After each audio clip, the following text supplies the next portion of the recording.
AVC, merely Chris here, and I thought I would do a response video to James Griffiths' recent post, which was 10 albums purchased in 10 different cities.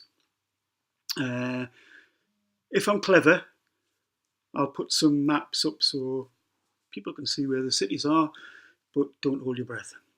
Okay, now this was fairly easy to me. The hard part was whittling them down.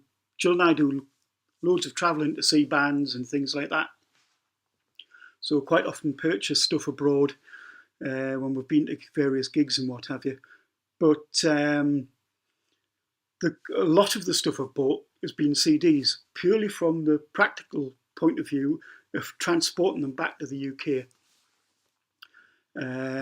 Obviously within the UK, bought a lot of vinyl, but outside the UK, it's been predominantly CDs. In fact, I don't recall if I've ever bought any vinyl abroad. Might have done, but I can't, off the top of my head, can't remember. Anyway, so as you can imagine, there's going to be some CDs in this lot. In fact, I'm going to do 5 cities within the UK and then 5 cities out with the UK. Purely because, well, I had to break them up somehow, and it was just kind of the first stuff I've pulled off the shelf, really. So anyway, starting off with my home city of Newcastle. Now, this is one of the first albums I bought with my own money. It's the first album I can actually remember buying. I can actually picture going up to the record counter and buying it. Now, I know I bought stuff before that, but I don't recall where and when. But this one I can remember. And this is Weekend Warriors by Ted Nugent. Odious bloke, great music. And I bought this in W.H. Smith's in Newcastle, Eldon Square. Eldon Square is a sort of local shopping mall. And W.H. Smith's is a sort of stationer's type general bookstore type thing. But they used to have a large record selection, and it was massive in Newcastle at the time. And picked that up, and to this day I really like it. It would be his, 4th or 5th solo album without the Amboy Dukes. So that was 78. So I thought I'd do this a little bit thematically for the UK at least. So heading a little bit further south from Newcastle, about 30 miles or so, we come to Durham. And in Durham I went to see a band play in what had previously been an Australian restaurant and a Chinese restaurant, but sort of set up as a music venue. It lasted for all of 6 months or something, but in that time I went to see this band, Anathema. Now, Anathema are a British band hailing from Liverpool. This is a reissue of their, I think it's the 6th or 7th album. They started off very much as a doom band, sort of slightly grungy vocals, very sort of detuned guitars and stuff like that. And then over the years, they've kind of progressed into this very sort of ethereal prog type band, very sort of soundscapey and that kind of thing. Fascinating to view their change over the years. And I particularly like that album. And a little bit further south, we come to York. And in York, I picked up this little beauty, which is Sonata Arctica's Elliptica, which I believe is their first album. And Sonata Arctica, Finnish power metal band. Brilliant live act. I've seen them a few times. I've seen them in the UK, I've seen them in Spain. Never yet seen them in Finland, but maybe it's that a thing to look for. But yeah, great. I've pretty much got all their stuff now. CD, because at the time that's all you could buy. There was no kind of vinyl issues of that. I do have a vinyl copy of that album that they did a few years ago, where they redid the tracks off that album. So I do have a vinyl copy of that. And a little bit further south again. Anything south of the Tyne in Newcastle is classed as the south. And Manchester, and I picked up this, which is Rick Springfield's Living in Oz. Again, I think this is about his 6th or 7th solo album as well. Rick Springfield, actor turned singer, was it General Hospital, I think it was. I love this album. It's probably his most famous one. It's got things like Human Touch, Living in Oz, Affairs of the Heart. Really nice. Really like this.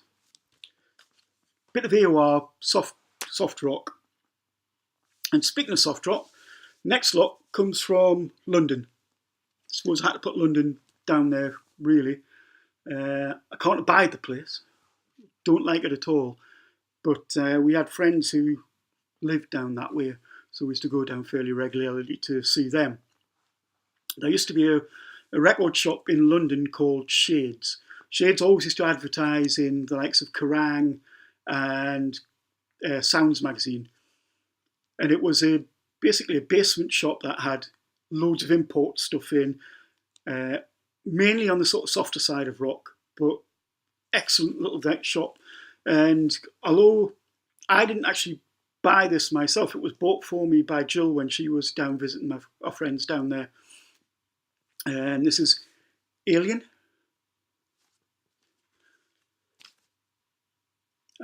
It's not an album I play a lot. It's on Virgin, came out in 1985, no, 88. And I mean, it is, as you would imagine, looking at the guys on the cover there, it's kind of Scandi hair metal a la Europe, but perhaps a little bit softer. But good stuff. Right, so that's the UK sorted. Moving on, we come to Orlando. I was going to say not primarily for holiday reasons, but I mean, we did make a holiday out of it. But I had friends who were working over in Orlando, and I was kind of offered a job over there, and I went over just to see whether I liked it. Determined it was a great place to visit, but I wouldn't want to live there. But I did a lot of record shopping, and we posted a lot of our stuff back just because it was easier that way.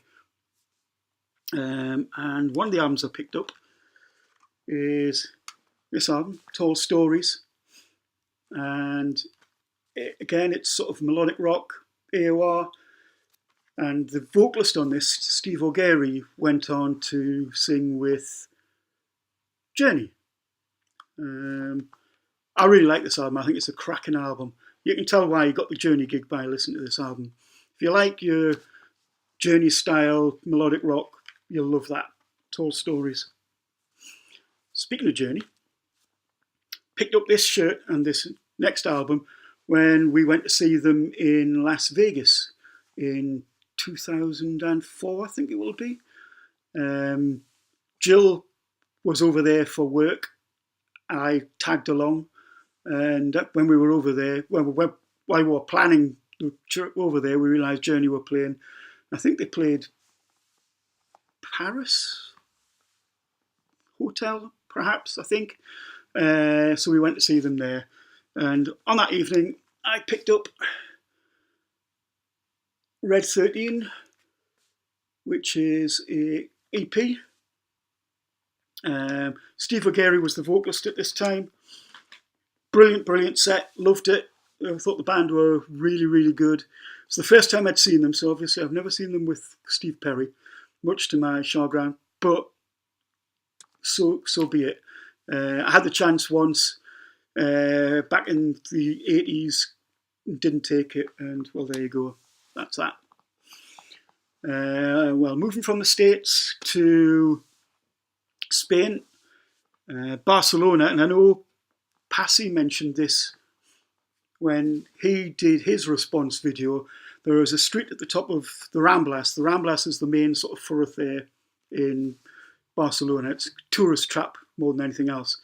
But at the top of the Ramblas, there's a street called Calle de los Tires, which, as you go along, has about 5 or 6 record shops on, all really good. And I picked up a copy of Evergreat. It's a limited edition, The Inner Circle. It's quite a dark album, it has to be said. But it comes with a nice booklet, lyrics, band photographs, etc., etc. But I mean, it is very dark, and it's kind of a sort of, basically it's a sort of child abuse theme. It's a concept album based around child abuse. It's not the easiest listen, but very good. It's again sort of power metal band, but that was, I think the shop I picked that one was called Revolver. That was Barcelona. Then the other place that I've bought a number of records, well, CDs from in Spain, is Madrid. And we went to Madrid to see the aforementioned Sonata Arctica. And whilst I didn't pick up any of their stuff, I did pick up this, which is Me Go to Oz. Me Go to Oz are a Spanish band. They sing in Spanish. And they are a sort of folk metal band, a little bit like a more commercial version of Skyclad, something like that. So they've got guitars, violins, they have flutes, all that kind of stuff. Yeah, I mean, it's just great stuff. There's a couple of tracks on here. I mean, this is a live album, I think. Is this one the live album or is the other one? I can't remember. They do a couple of tracks which are versions of Rainbow stuff. So they've got that sort of slightly neoclassical Richie Blackmore feel to them within the guitars and stuff like that. But yeah, Me Go to Oz, really nice. And whenever I see any of their stuff, I pick it up. And finally, with the 10th one, we're going back to the States. And this time to Boston. A few years ago, in 2014, Jill and I went to Boston for the sole purpose of seeing King Crimson. They were playing for 2 nights and we went for both nights. I'd never seen King Crimson before. I'd seen Fripp play, but I'd never seen King Crimson. And I wasn't sure whether they'd ever do the UK. I wasn't going to take the chance of missing them. So I took it. It was a great, great holiday. Got to meet Robert Fripp. Man of few words, but he did say hello. We did pass him and Toya a number of times when we were trawling the streets of Boston. And there was definite recognition there as we walked past. There's that sort of nutter couple from Newcastle who'd come all the way to Boston to sort of see them. I mean, the added advantage was, as my mate Sid Smith was working for the band as the press officer on that tour. And so, you know, we'd kind of gone over to see Sid as well on the tour, and that was great. And the guy who was doing the merch was from South Shields or something, which is just about sort of 5 miles down the road as well. So it was a very sort of northeastern bits and pieces. And I picked up the tour edition of the Elements box set. They produce one of these every year when they're on tour. And it's a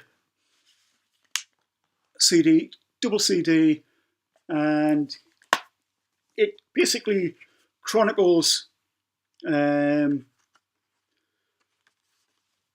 tour and chronicles their career. So it tells you what the album, it gives you basically snippets of tracks from each of their albums throughout their career. So anyone can have a nice overview of what they're doing. Sid's done a really nice bit of write-up on here. So yeah, anyway, that was Elements. So there you go, James, response for you.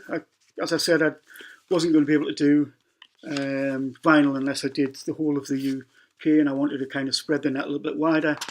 So there you go. Okay, fellas. Bye now.